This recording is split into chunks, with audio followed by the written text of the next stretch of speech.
നമസ്കാരം, ഞാൻ ഡോക്ടർ വിവേക് ശശീന്ദ്രൻ. നമ്മുടെ വേറൊരു എപ്പിസോഡിലോട്ട് സ്വാഗതം. നമ്മൾ കഴിഞ്ഞ കുറച്ച് എപ്പിസോഡിൽ ENT OPDയിൽ പെർഫോം ചെയ്യുന്ന അല്ലെങ്കിൽ ENT OPDയിൽ നമ്മൾ സാധാരണ രീതിയിൽ ചെയ്യുന്ന പ്രൊസീജിയേഴ്സ് അതിനെക്കുറിച്ച് നമ്മൾ ഡിസ്കസ് ചെയ്യുകയാണ്.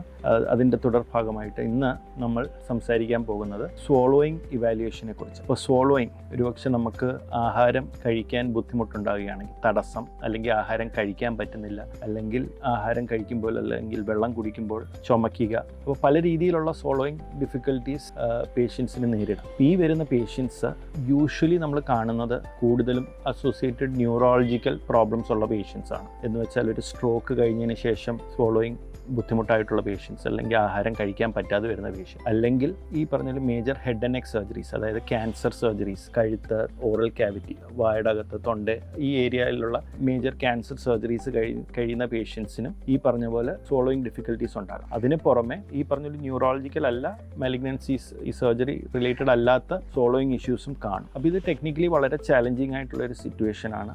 അപ്പോൾ പലപ്പോഴും എന്തുകൊണ്ട് കഴിക്കുന്നില്ല, എന്തുകൊണ്ട് കഴിക്കാൻ പറ്റുന്നില്ല എന്നുള്ളതാണ് പേഷ്യൻറ്റിനെ സംബന്ധിച്ചുള്ളൊരു ചോദ്യം. അപ്പം ഇതിന് നമ്മൾ ചില ടെസ്റ്റുകളുടെ സഹായത്തോടു കൂടി നമുക്ക് ഇതിൻ്റെ ഒരു ഡയഗ്നോസിസിലെത്താനും ഇതിന് ഒരു പരിഹാരം അല്ലെങ്കിൽ ഇതിന് ഈ പറഞ്ഞ പോലെ ഒരു റെമഡി നമുക്ക് കണ്ടെത്താൻ പറ്റുന്നതാണ്. അപ്പോൾ അതിന് കോമൺ ആയിട്ട് നമ്മൾ ഉപയോഗിക്കുന്ന ഒരു പ്രൊസീജിയറാണ് ഫീസ് എന്ന് പറഞ്ഞാൽ ഫങ്ഷണൽ എൻഡോസ്കോപ്പിക് ഇവാലുവേഷൻ ഓഫ് സ്വോളോയിങ്. അപ്പോൾ ഇത് നമ്മൾ OPയിൽ തന്നെ ചെയ്യാൻ പറ്റുന്നൊരു പ്രൊസീജിയറാണ്. മറ്റേ നേരത്തെ പറഞ്ഞിരുന്ന ലാരിംഗോസ്കോപ്പി എന്ന പറഞ്ഞ പ്രൊസീജിയറായിട്ട് കുറച്ച് ഡിഫറൻസ് ഉള്ളൊരു പ്രൊസീജിയറാണ്. ഇതിനകത്ത് നമ്മൾ ഫ്ലെക്സിബിൾ എൻഡോസ്കോപ്സ് ആണ് ഉപയോഗിക്കുന്നത്. അതായത് നമ്മൾ മൂക്ക് വഴി ഈ ക്യാമറ ഇൻട്രൊഡ്യൂസ് ചെയ്ത് മൂക്കിൻ്റെ പുറകിൽ കൂടെ നമ്മുടെ ത്രോട്ടിൻ്റെ ഭാഗത്ത് വെച്ചുകൊണ്ട്, ക്യാമറ അവിടെ വെച്ചുകൊണ്ട് നമ്മൾ പേഷ്യൻറ്റിന് പല രീതിയിലുള്ള ഫീഡ്സ് വായി കൂടെ കൊടുക്കും.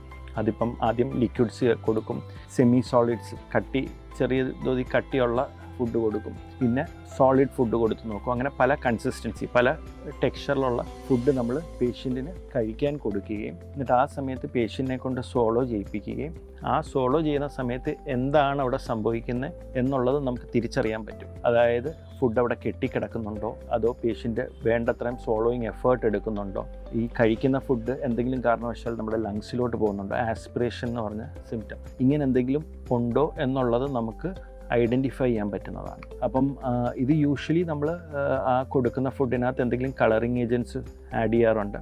കോമൺ ആയിട്ട് മെത്തിലീൻ ബ്ലൂ എന്ന് പറഞ്ഞ മെറ്റീരിയലാണ് നമ്മൾ യൂസ് ചെയ്യുന്നത്. അപ്പോൾ ആ കളർ കൊടുക്കുമ്പോൾ നമ്മൾ ഈ എൻഡോസ്കോപ്പി ചെയ്യുമ്പോൾ നമുക്ക് ആ ഫുഡ് ട്രാക്ക് ചെയ്ത് അല്ലെങ്കിൽ പോകുന്നത് എളുപ്പം പിക്കപ്പ് ചെയ്യാൻ പറ്റുന്നതാണ്. അതിപ്പോൾ വെള്ളമാണെങ്കിലും നമ്മൾ മെത്തിലീൻ ബ്ലൂ കൊടുത്തു കഴിഞ്ഞാൽ നമുക്കത് അകത്തോട്ട് പോകുന്നത് ട്രാക്ക് ചെയ്യാൻ പറ്റുന്നതാണ്. അപ്പോൾ ഇത് ഒരു സ്വോളോയിങ് ക്ലിനിക്. അപ്പം നേരത്തെ ഞാൻ സ്വോളോയിങ് ഡിസോർഡേഴ്സിനെ കുറിച്ച് പറഞ്ഞിരുന്നു. ലാരിംഗോളജി എന്നുള്ള സബ് സ്പെഷ്യാലിറ്റിയുടെ അകത്തുള്ള ഒരു മേജർ ഏരിയ ആണ് സ്വോളോയിങ് ഡിസോർഡേഴ്സ്, അല്ലെങ്കിൽ അതിനോടനുബന്ധിച്ചുള്ളത്.